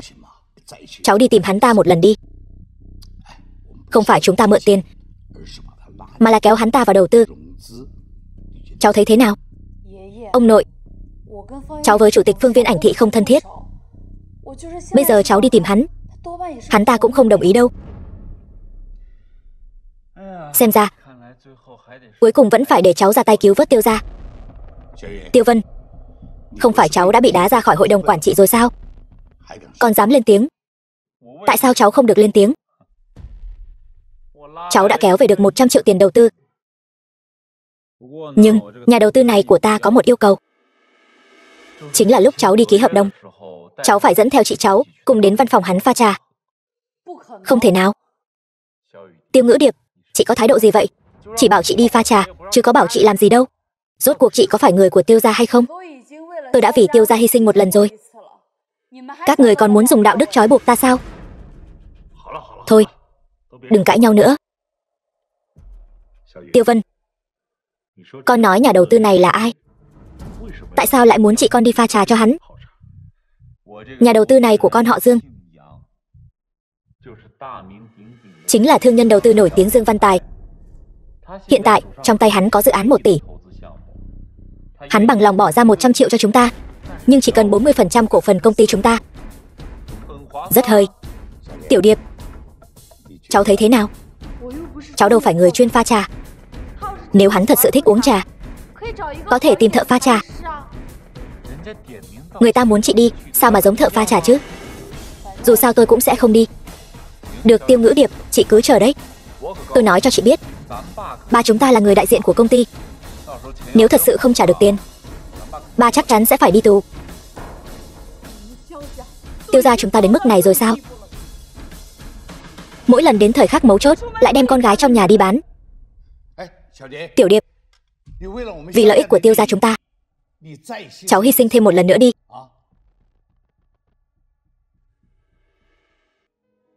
Phương Tổng, anh tìm tôi có việc gì sao?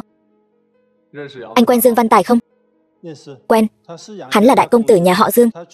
Gần đây hắn khá nổi tiếng trong giới kinh doanh, còn đầu tư vào vài công ty, kiếm được bộn tiền.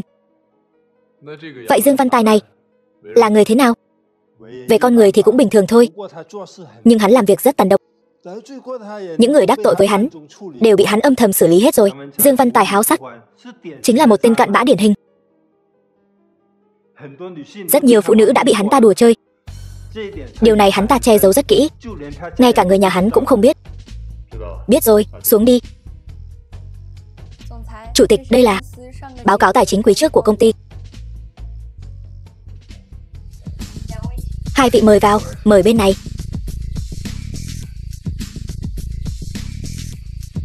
Từ lâu đã nghe danh, Tiêu Ngữ Điệp nhà họ Tiêu tuyệt sắc vô song, là người đẹp nhất trong 3 mỹ nhân kinh thành. Hôm nay được gặp, quả nhiên danh bất hư truyền.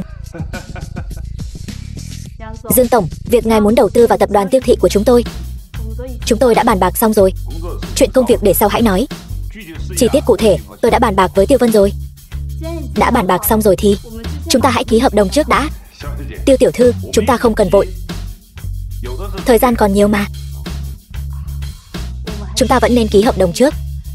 Chỉ cần anh ký tên, chuyển 100 triệu vào tài khoản, anh sẽ có thể nhận được 40% cổ phần của tập đoàn Tiêu thị chúng tôi. Tiêu tiểu thư, cô nghĩ 40% cổ phần của tập đoàn Tiêu thị các cô đáng giá 100 triệu sao? Dương Tổng, tôi không hiểu ý anh lắm. Chuyển vào tài khoản của tập đoàn Tiêu thị chúng tôi chẳng phải là ý của anh sao?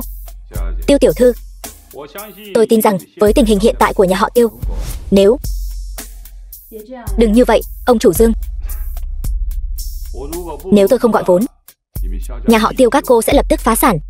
Tôi bỏ ra 100 triệu mua 40% cổ phần của nhà họ Tiêu các cô, chắc chắn là lỗ vốn. Vậy tại sao tôi lại làm như vậy? Dương Tổng, tôi biết Tiêu gia chúng tôi đang sa sút, rất cần khoản đầu tư 100 triệu này của anh. Tuy nhiên, sản nghiệp của Tiêu gia chúng tôi vẫn còn rất lớn, đối thủ cạnh tranh cũng ít đi. Anh đầu tư 100 triệu chắc chắn không lỗ đâu. Tôi nghe nói Tiêu tiểu thư kết hôn 5 năm rồi mà vẫn giữ thân như ngọc, không biết là thật hay giả. Dương Tổng, xin tự trọng.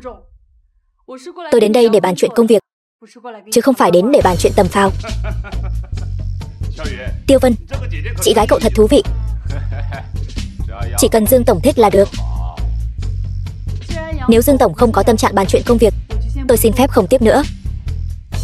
Tiêu tiểu thư, hãy suy nghĩ cho kỹ. Ra khỏi cửa này không quá 3 ngày nữa, công ty cô sẽ phá sản. Ba cô, với tư cách là người đại diện pháp luật của công ty, cũng sẽ vướng vào vòng lao lý. Chị, còn đứng ngây ra đó làm gì? Mau đi pha trà cho Dương Tổng đi. Tôi rất thích uống trà, đặc biệt là trà do mỹ nhân như Tiêu tiểu thư pha. Tôi càng thích hơn.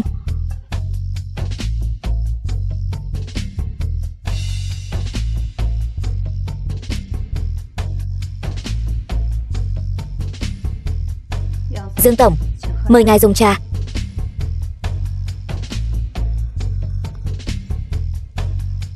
Trà ngon. Tiêu tiểu thư, bây giờ mời cô đến ký hợp đồng riêng với tôi.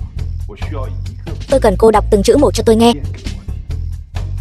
Yên tâm đi, tôi là người đứng đắn. Chúng ta nhất định sẽ nói chuyện. Rất vui. Chị, nắm chắc cơ hội này. Trọng trách của Tiêu gia giao cho chị đó. Tôi đi ký hợp đồng với Dương Tổng, tuyệt đối đừng ký, tôi sẽ tới ngay. Tiêu tiểu thư, sự việc đã đến nước này mà cô còn ngại ngùng sao? Xin lỗi Dương Tổng, chuyện hệ trọng, tôi không thể tự ý quyết định. Đợi ông nội tôi đến ký hợp đồng với anh vậy. Tiêu Ngữ Điệp, cô giỡn mặt tôi. Tiêu Ngữ Điệp, chị bày trò gì vậy hả? Tôi không thể làm. Bây giờ chị lại giả vờ thanh cao. Trước đây chẳng phải chị đi ngủ với chủ tịch Phương Viên mới đổi lại được 20 triệu sao? Tiêu Vân, đồ vô liêm sỉ. Cậu mới là tội nhân của Tiêu gia. Tôi chỉ xài tạm 10 triệu thôi mà, có gì to tát chứ. Bây giờ có khoản đầu tư 100 triệu này, Tiêu gia sẽ phồn vinh phát triển. Tôi chính là đại công thần của Tiêu gia. Chuyện tiền nong tôi sẽ tự nghĩ cách. Tiêu Ngữ Điệp, tại sao chị lại làm như vậy? Hôm qua rõ ràng chị đã đồng ý rồi. Không uống rượu mời, lại muốn uống rượu phạt. Chỗ của tôi là nơi cô muốn đến thì đến, muốn đi thì đi sao? Bắt cô ta lại cho tôi. Dương tổng, anh có ý gì? Có vài lời nói thẳng quá thì sẽ mất hay. Buông tôi ra. Tiêu Ngữ Điệp, đến đây rồi. Muốn chạy cũng chạy không thoát đâu. Ngoan ngoãn nghe lời tôi, sẽ không bị hành hạ.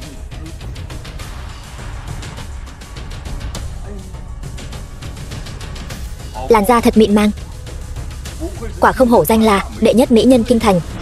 Tiêu Vân, tôi là chị ruột của cậu. Cậu thấy vậy mà không cứu sao? Kéo nó lên giường cho tôi. Ai đó, kẻ nào không biết điều. Có phải chủ tịch Phương Viên của Phương Viên Ảnh Thị đến rồi không? Cô có quan hệ với chủ tịch Phương Viên? Phải, chúng tôi là bạn. Thời gian trước, chị tôi để vay 20 triệu đã đi tiếp chủ tịch Phương Viên. Khốn nạn, sao cậu không nói sớm? Tiểu Điệp, Tiểu Điệp, chúng nó bắt nạt em sao? Mày là thằng nào? Dám phá hỏng chuyện tốt của tao? Mày không biết chữ ngỏng viết như thế nào hả? Tiêu Ngữ Điệp ơi là Tiêu Ngữ Điệp, đầu óc cô đang nghĩ gì vậy? Người ta là nhân vật tầm cỡ, nói không chừng đã quên cô từ lâu rồi. Cô còn ngây ngô nhớ nhung người ta. Tôi đến đón cô ấy về nhà. Thì ra là chồng của Tiêu Ngữ Điệp. Ngưỡng mộ đã lâu. Hắn ta ở kinh thành chúng tôi, nổi tiếng là kẻ ăn bám, đồ vô dụng. Tiểu Điệp, không ký hợp đồng nữa, về nhà thôi. Đứng lại đó, chỉ là một tên ở rể mà đòi dẫn người đi khỏi đây. Đã đến rồi thì ở lại mà xem cho kỹ. Tao ký hợp đồng với vợ mày như thế nào? Triệu tổng, một người bận rộn như anh, sao lại có thời gian ghé qua tập đoàn Dương Thị nhỏ bé của tôi thế? Triệu tổng, tôi thay mặt chủ tịch đến đây. Chủ tịch Phương Viên Ảnh Thị vì Tiêu Ngữ Điệp mà đến. Tôi thay mặt chủ tịch cảnh cáo anh. Tiêu Ngữ Điệp là người phụ nữ của anh ấy, anh không được phép có ý đồ với cô ấy. Nếu không, anh ấy không vui. Nếu anh ấy không vui, hậu quả thì anh biết rồi đấy. Tôi hiểu rồi. Tôi là người rất biết điều, không dám có ý đồ với người phụ nữ của chủ tịch đâu. Biết vậy là tốt. Tiêu tiểu thư, chúng ta đi thôi. Dương tổng, nếu anh thực sự có thành ý, chúng tôi rất hoan nghênh. Nhưng một buổi lễ ký kết quan trọng như vậy, chúng tôi vẫn hy vọng được diễn ra trong một dịp trang trọng, không phải ở nơi riêng tư thế này.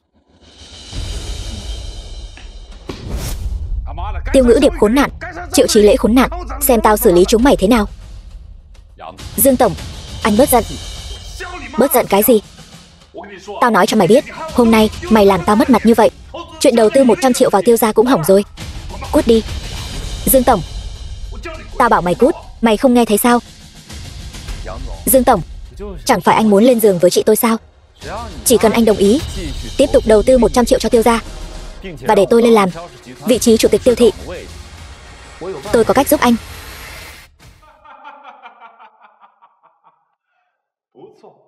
Không tệ, Tiêu Vân, làm tốt lắm. Dương tổng, đây là việc nên làm.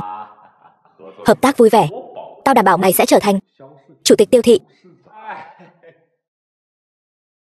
Tiêu Vân, mày dám cấu kết với Dương Văn Tài bán đứng Tiêu gia? Tao đang cứu Tiêu gia.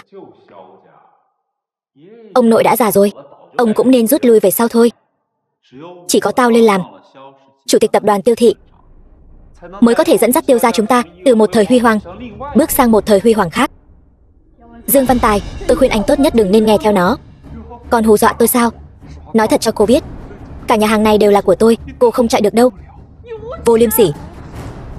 Phía sau còn vô liêm sỉ hơn. Đừng lại đây. Lại đây, tôi sẽ liều mạng với anh. Hóa ra là một con ngựa bất kham. Tôi thích nhất cưỡi ngựa bất kham.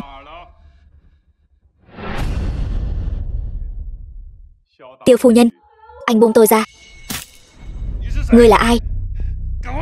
Dám phá hỏng chuyện tốt của ta. Cuối cùng cũng đợi được ngươi. Dương Văn Tài, ngươi thật to gan, dám động vào nữ nhân của ta. Ngươi đang chán sống sao? Rốt cuộc ngươi là ai? Kẻ muốn mạng ngươi. Tiêu Vân, chặn hắn lại cho ta.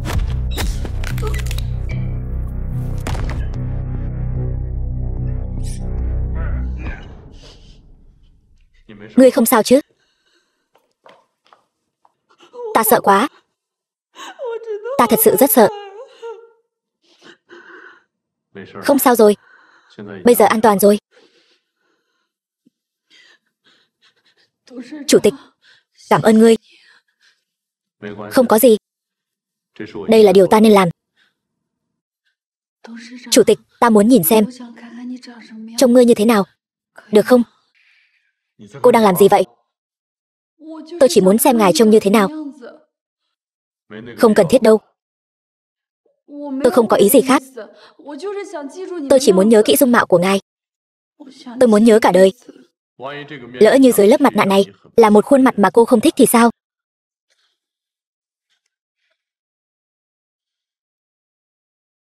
Có vài thứ không vén màn bí mật có lẽ càng thêm mê hoặc. Lỡ như dưới lớp mặt nạ là một khuôn mặt rất đáng sợ, cô còn muốn vạch ra không? Không sao, tôi không sợ. Chủ tịch, tôi có một chuyện giấu ngài đã lâu. Thật ra tôi cũng có một chuyện vẫn luôn giấu cô. Cô nói trước đi. Tôi thích ngài. Tôi thật sự rất thích ngài. Rất thích. Cô đang nói gì vậy?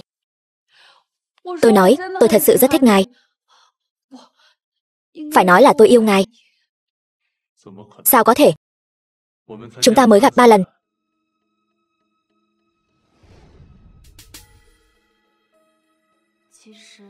Thật ra từ lần đầu gặp ngài, hình tượng của ngài đã in sâu trong tâm trí tôi. Một ấn tượng khó phai mờ. Cô đi đi. Tôi không hứng thú với nữ nhân khác.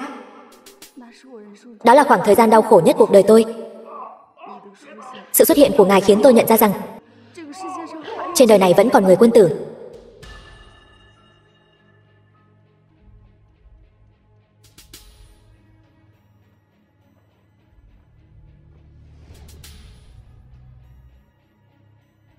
Giờ tôi mới biết ngài là người phi thường đến nhường nào.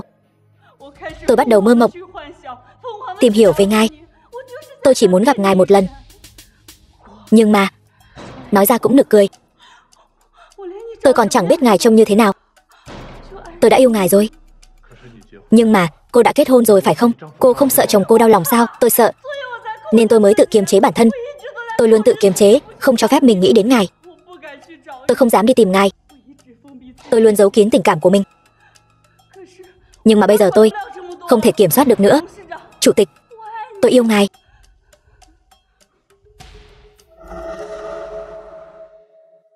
Phương Hạo, sao lại là anh? Tiểu Điệp, là anh. Xin lỗi vì đã luôn giấu em. Phương Hạo, anh thấy trêu tôi vui lắm phải không? Tiểu Điệp, anh chính là chủ tịch của Phương Viên Ảnh Thị. Phương Hạo, tôi hận anh. Tôi hận anh. Tiểu Điệp, xin lỗi em. Là anh giấu em. Câm miệng. Phương Hạo, anh thấy đùa giỡn tôi thú vị lắm hả? Đây chính là cách anh trả thù việc tôi phản bội anh sao? Cố tình mạo danh chủ tịch Phương Viên Ảnh Thị để biến tôi thành trò cười sao? Mạo danh? Tiểu Điệp à, em nhầm rồi. Anh chính là chủ tịch của Phương Viên Ảnh Thị. Anh đã bị tôi vạch trần rồi mà còn ở đây nói dối. Phương Hạo, chọn anh làm con rể nhà tôi là quyết định mà tôi hối hận nhất đời này. Biết thế này, thà chọn một con mèo con chó ven đường còn hơn. Không cần giải thích nữa. Mai chúng ta ly hôn đi. Tiểu Điệp, anh. Triệu tổng, sao ngài lại tới đây? Xin lỗi chủ tịch, tôi đến muộn.